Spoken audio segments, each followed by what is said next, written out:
Okay, this is a one step of many that we're going to do for this recipe. I have some black eyed peas that I put in the pot and that I'm going to bring to a boil. So once they come to a boil, I will show you the next step. Okay, here is the next step. As you see, they've come to a boil.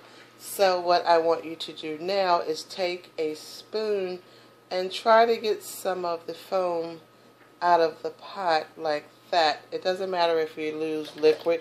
You can take some type of strainer if you like, strainer spoon type, and remove the foam. Then we're going to cut them down low like I have here and cook them for about 3 minutes. Once they're cooked about 3 minutes, we're going to rinse them off in cold water to remove the bitterness, and then we will proceed to the next step. Okay, I've added the beans and water back onto the burner, and then we're going to bring the water to a boil. Once the water has come to a boil, we're going to pour cold water on it. Once the boil comes back up, we're going to redo the process of removing the foam from the beans.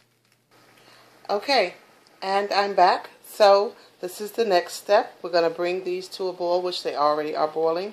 We're going to remove the foam from the beans.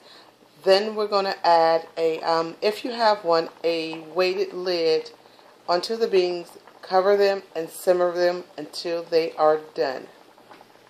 Okay, I've let the beans get done, and they took about an hour. So now I'm going to add some sugar into it and stir it consistently, but I don't want to add the sugar all at once. We're going to stir the sugar in, and then you want it to, I guess, melt, I would say, and then you're going to add it periodically while you're stirring, and then we're going to move it from the pan into the pot into a pan to let it cool down, cover and cool down, and we'll move to the next step. Okay, I'm going to reduce the heat, and I've added the sugar, some more sugar, and a pinch of salt.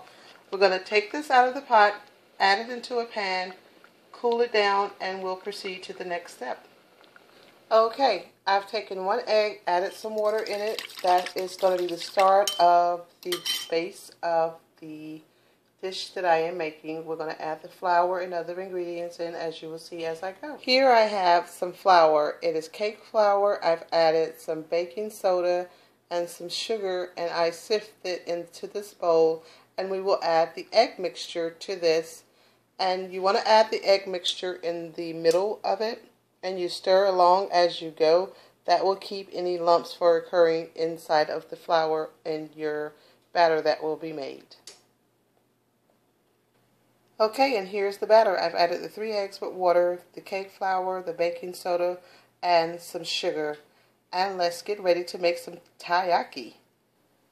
Okay, I don't have a taiyaki pan, but I do have a sandwich machine, presser pretty much, or maker, that I had for, oh my god, I've had this too long. But anyways, I've already greased it. As you can see here, you can't really see here because age has really kind of like gotten to it, but that's okay. I've added some oil to it, and I will show you how to make taiyaki. Okay, here's what it's going to look like. I've covered one side, and I will cover the other side and close it until it is ready to take it out. Okay, and here are the final results of the taiyaki. It's not the traditional recipe, but I tried to stick as closely as I could, and I kind of mimicked the recipe, and it's my version. And I went back after it cooled down and just added a little cinnamon on the top.